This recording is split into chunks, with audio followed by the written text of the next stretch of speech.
আসসালামু আলাইকুম। কৃষি এগ্রো নার্সারির পক্ষ থেকে স্বাগতম। আমার ঠিকানা দিয়ে থাকি জেলা নাটোর, থানা বড়াইগ্রাম, গ্রাম তালুক কুণ্ডপাড়া। আমার হাতে দেখতে পাচ্ছেন এগুলো পটলের চারা।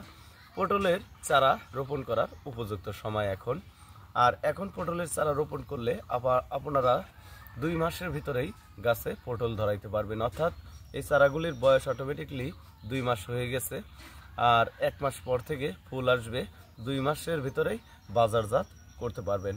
পটলের 2 ধরনের চারা হয়, এক হচ্ছে পুরুষ আর এক হচ্ছে মহিলা। শতকরা আপনার 10% পুরুষ চারা রোপণ করতে হয়, বাদ বাকি 90% মেয়ে চারা রোপণ করতে হয়। এখানে আবার বিভক্ত আছে, সেটা হচ্ছে জাত অনেক ধরনের আছে। বাড়ি 1, বাড়ি 2, অর্থাৎ খাটো জাত আছে, লম্বা জাত আছে। 2 ধরনের জাতি পটলের মূলত রোপণ করতে হয়।